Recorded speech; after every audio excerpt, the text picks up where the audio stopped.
am SYAFIQAH and welcome to our special legal report. Tonight, we revisit a landmark case in the law of tort, which is Witt and Lecon 1966. An incident at a public house in Norfolk raised a crucial legal question: who is legally responsible when an accident happens on a shared premise? Is it the owner of the building or the person who manage and control the daily operation inside it? This case challenged traditional ideas of responsibility and in doing so, shaped the way courts define who is responsible for safety in premise under the Occupier'S Liability Act. In tonight's report, we will examine the facts of the cases, the legal issue involved, the court decision, and why this case remains relevant in modern law. Let's go live to our reporter, DAMIA, who is currently at the Golfer's Arm at the Great Yarmouth where the incident took place.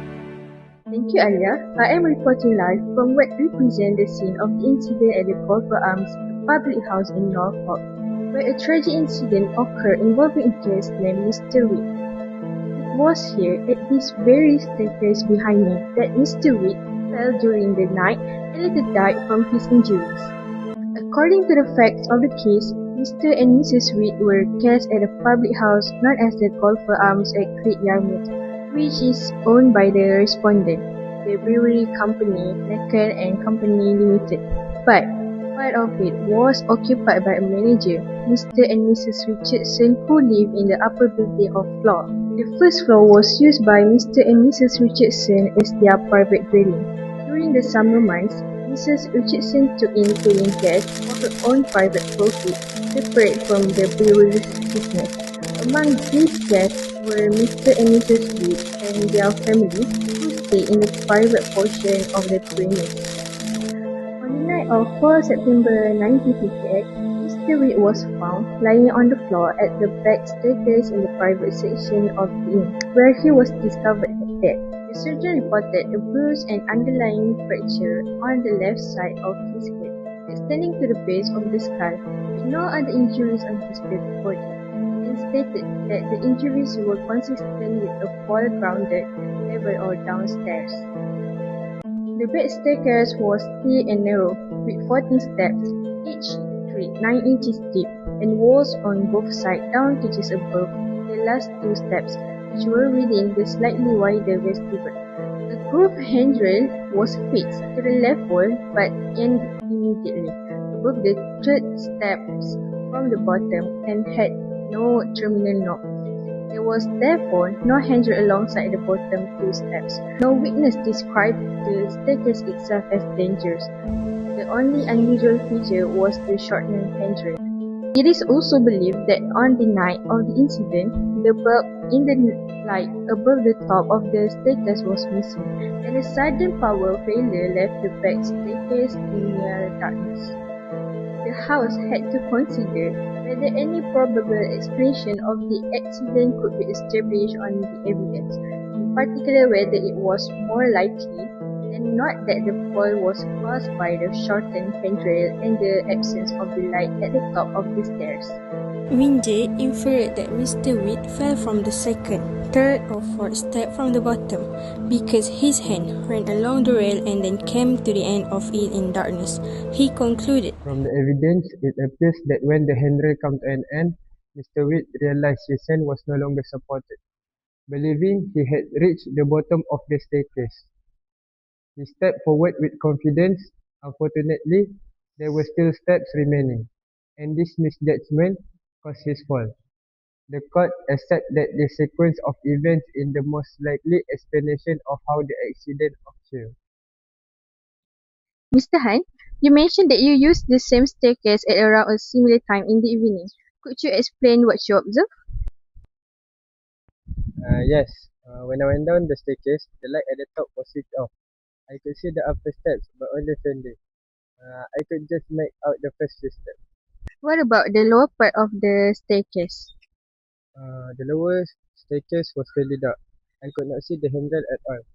In my opinion, this could pose a danger, particularly to someone unfamiliar with the staircase. Mr. G, you were among the first to see Mr. Witt after the fall. What were the lighting conditions at that moment? When I looked in from the yard, it was dark enough that I had to use a match to see Mr. Witt lying on the hall floor. However, you later observed the staircase from the first floor landing. What did you see then? From the first floor landing, even though the staircase light was not on, I was still able to see the stairs, the steps, and the handrail. The witness accounts reveal mixed evidence regarding the lighting condition on this back staircase. While some witnesses were able to make out the steps and handrail, others described the area as increasingly dark. The absence of adequate lighting raises a serious question about safety and forms a key issue in the case of Reed and Elecon Company Limited. This incident has raised serious concerns regarding the safety of the premise and, more importantly, who should be held legally responsible for ensuring that such areas are safe for visitors. I now hand the report back to the studio.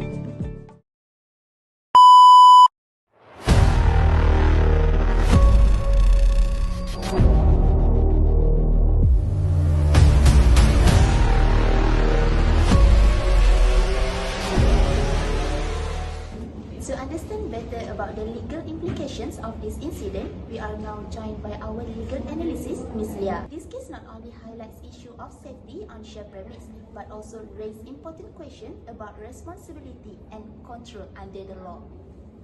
Thank you, Ms. Leah, for joining us. So, for the first question, What was the main legal issue in Reed and Elecon in this incident? there were two key issues before the court. First, the factual issue. Whether the accident could be explained on the evidence, in particular whether Mr. Witt's fall was more likely caused by the shortened handrail and the absence of light at the top of the stair. Secondly, the legal issues of who should be considered as the occupier under the Occupier'S Liability Act 1957. The court had to decide whether the responsibility lay with the brewery's owner, Laken & Co., or with the pub managers who controlled the day-to-day running of it. Together, these issues shape the principle that liability depends on control of the premises, not just the ownership. Question 2. Can more than one occupier exist at the same time in this incident? Yes, absolutely. The House of Lords held that both the brewery and the Richardsons were occupied. The brewery retained overall control and responsibility, while the Richardsons managed the inn and admitted guests. Lord Denning actually stressed that the exclusive occupation isn't necessary. Two or more people can share control. So in this case, there was joint occupation and both owed a duty of care under the Occupier'S Liability Act. Question 3. What is duty of care owed by the brewer? The brewery's duty was to ensure the staircase and lighting were reasonably safe. The handrail stopped 2 steps short, but the court found this wasn't dangerous. A light fitting and bulbs have been provided, and the missing bulb was due to an unknown act, not the brewery's fault. Since the accident wasn't reasonably foreseeable, the House of Lords held there was no breach of duty. In fact, they noted Mr. Witt showed contributory negligence by stepping forward in darkness with confidence. Question 4. What is the judgment of this case?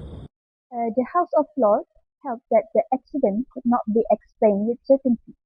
There was no dispute about the basic facts and no direct evidence of how Mr. Witt fell. The appellate court was in a good position as a trial judge to draw inferences, but they conclude that the judge's reconstruction was only one possible explanation among several. On the balance of probabilities, the cause of the fall remained unexplained, and so the brewery was not found to have breached its duty of care. Question 5. Can Ms. Leah explain to us, is the principle from Witt and Elecon still relevant today? Yes, the principle from Witt and Elecon is definitely still relevant today. The case established that anyone with sufficient control over premises can be considered as an occupier, and that there may be more than one occupier at the same time. The principle remains central to occupiers' liability till today. Courts still apply it when deciding who owes the duty of care, whether it's landlords and tenants, businesses and contractors, or even public authorities sharing responsibility for safety. Thank you for that insightful analysis, Lydia. As we have seen, Reed and Lacon continue to shape the law of occupiers' liability today. As the courtroom falls silent and the judgment is delivered, the significance of Reed and Lacon becomes clear. This case remains a landmark case in the law of occupiers' liability. It teaches us that responsibility depends on control rather than ownership, that more than one occupier may exist, and that liability arises only when negligence is proven. Most importantly, the case continues to guide courts in balancing public safety and fairness. This has been our special report on Reed and Lacon 1966. Thank you for watching. One is the loneliest number that you'll ever do. Two can be as bad as one. It's the loneliest number since the number one.